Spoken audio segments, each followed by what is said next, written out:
Hi, I'm Sage Eric of Sage Enchantments. Let's do a tarot reading for you. For today, basahin lang natin yung card.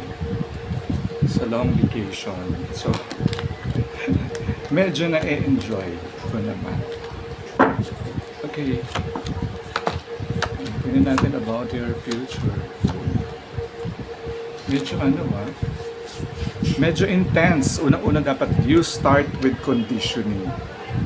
Ang conditioning, ibig sabihin lang nito, sinasanay natin sa sarili natin na eto yung plans, eto yung dapat natin gawin. Eto ang mga sumusunod na step by step. We should list down kung ano yung naiisip natin para ma-accomplish na mas mabilis at mas maayos ang ating mga plano. So, conditioning, card number 1. Number 2, rebirth. Ayan. So, dapat mag-isip tayo ng bago, something new. Kasi kung paulit-ulit na lang yan, medyo nakakasawa na, di ba? So, dito pinapakita lang ng card, na sabi ng card dito, is to rebirth. Bring out yourself. Oo, dito, new something na dapat mong ma-achieve. Oo, kasi kung na-achieve mo na yan, paulit-ulit mo na din na-achieve. Diba? The next step is to think something na hindi mo pa nakukuha. Oo, you create a new pattern na gusto mong tahakin for the future at gusto mo ring makuha na hindi pa nakukuha ever. Kailangan, yun nga, sa conditioning ng plants. Then, burden, yan. Siyempre, pagka kunyari, nag-rebirth tayo, we should also expect the burdens ng kaakibat ng mga pagsubok sa buhay is a new success.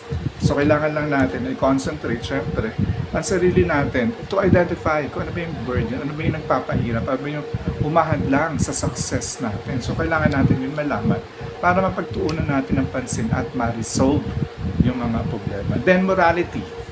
Naman to, medyo seryoso.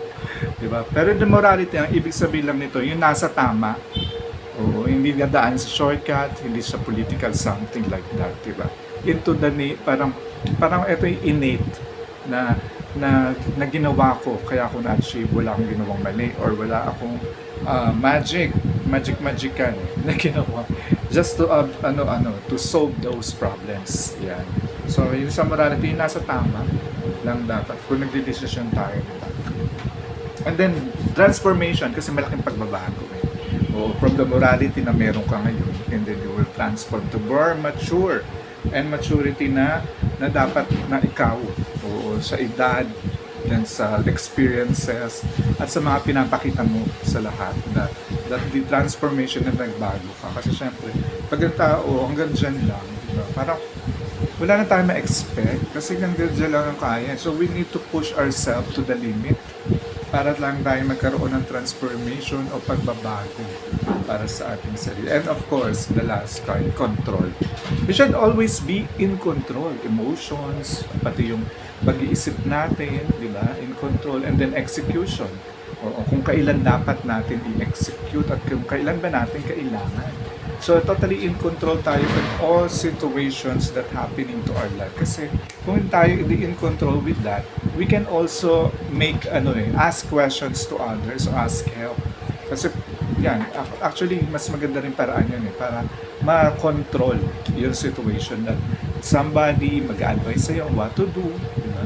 Humingi tayo ng tulong. So, to wrap up, conditioning.